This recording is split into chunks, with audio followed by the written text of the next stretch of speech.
কাশ্মীরকে পৃথিবীর ভূস্বর্গ বলা হয়ে থাকে, কারণ এই একটি অঞ্চলেই পাওয়া যায় পৃথিবীর প্রায় সব ধরনের প্রকৃতির ছোঁয়া। এখানে একাধারে রয়েছে নাতিশীতোষ্ণ, বরফে আচ্ছন্ন এবং মরুভূমির মতো স্থান। শীতকালে কাশ্মীর পুরোটাই বরফে ঢাকা থাকে, সেখানে শীত মানে তুষারপাত। কাশ্মীরের রাজধানী শ্রীনগর তখন পরিণত হয় এক টুকরো স্বর্গে। এখানকার স্থানীয় ভাসমান বাড়ি ও সুসজ্জিত নৌকাগুলো পর্যটকদের কাছে মূল আকর্ষণ। শ্রীনগরের প্রাণকেন্দ্র ডাল হ্রদ শীতকালে পুরোপুরি বরফে জমে যায়। তখন হ্রদের উপর দাঁড়িয়ে থাকা হাউসবোটগুলোকে মনে হয় বেহেশতের বাগান। এছাড়াও শ্রীনগর থেকে 52 কিলোমিটার দূরে অবস্থিত গুলমার্গ শহরটি সারা বছরই বরফে ঢাকা থাকে। রাজা ইউসুফ শাহ এবং সম্রাট শাহজাহানের মতো রাজা মহারাজাদের অবকাশ যাপনের জন্য প্রথম পছন্দের ছিল এই স্থানটি।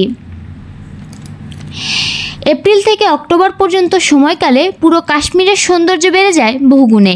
এ সময় এখানে নাতিশীতোষ্ণ আবহাওয়া বিরাজ করে, তাই প্রকৃতি তখন সবুজে পরিপূর্ণ হয়ে ওঠে। যত দূর চোখ যায় দেখা মেলে বিখ্যাত চেরি ফুল সহ নানা প্রজাতির ফুলের বাগান। শ্রীনগরে অবস্থিত ইন্দিরা গান্ধী টিউলিপ গার্ডেন নজর কাড়ে যে কারো। কাশ্মীরে উৎপাদিত ফলমূলের স্বাদ তুলনা করা হয় বেহেশতের ফলের স্বাদের সাথে। নাশপাতি, আপেল, আঙুর এর জন্য প্রসিদ্ধ এটি। উন্নত মানের এলাচ ও জাফরান চাষের জন্য বিখ্যাত কাশ্মীর। এছাড়াও এখানকার পশম শিল্প বিশ্বব্যাপী সমাদৃত। কাশ্মীরে উৎপাদিত পশমিনা শাল, সিল্ক ও মৃৎশিল্পের কদর বিশ্বজুড়ে।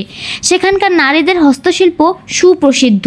এর সৌন্দর্য বিমোহিত করে পৃথিবীর সকল পর্যটকদের, তাই প্রতি বছর পৃথিবীর বিভিন্ন প্রান্ত থেকে পর্যটকরা ভিড় জমায় এখানে। কাশ্মীরের জনগণ এর আয়ের একটি বড় অংশ আসে পর্যটক শিল্প থেকে। পৃথিবীর অন্যান্য দেশের পর্যটকের মতো বাংলাদেশের পর্যটকদের কাছেও রয়েছে কাশ্মীরের বিশেষ খ্যাতি। মজার বিষয় হলো এই কাশ্মীরে রয়েছে বাংলাদেশ নামের ছোট্ট একটি গ্রাম। কাশ্মীরে সর্বমোট 22টি জেলা রয়েছে, তার মধ্যে বান্ডিপুরা জেলার আলস্য তাওসিল এ একটি গ্রামের নাম বাংলাদেশ।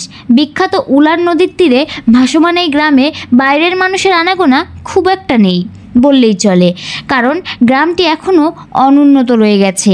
এই গ্রামের নামকরণের সাথে বাংলাদেশের স্বাধীনতার একটি যোগসূত্র রয়েছে। 1971 সালে জারিমুন নামে একটি গ্রামের বেশ কয়েকটি ঘর আগুনে পুড়ে যায়। গৃহহীন হয়ে পড়েন ওইখানকার নিরীহ সাধারণ মানুষেরা। তারা তখন পুড়ে যাওয়া জায়গা থেকে কিছুটা দূরে পার্শ্ববর্তী ফাঁকা স্থানে সবাই মিলে ঘর তোলেন। সেই বছরই ডিসেম্বরে বাংলাদেশ নামক নতুন একটি রাষ্ট্রের জন্ম হয়। সেই একই সময় গৃহহীন মানুষগুলো দুঃসময়ের মোকাবেলা করে শুরু করেন তাদের জীবনযাপন, তাই তাদের গ্রামের নাম রাখেন বাংলাদেশ। সৌন্দর্য, ইতিহাস, ঐতিহ্যের সংমিশ্রণে এক অপূর্ব লীলাভূমি এই কাশ্মীর। তাই তো পৃথিবীর বেহেশত হিসেবে সমাদৃত হয়েছে বিশ্বজুড়ে।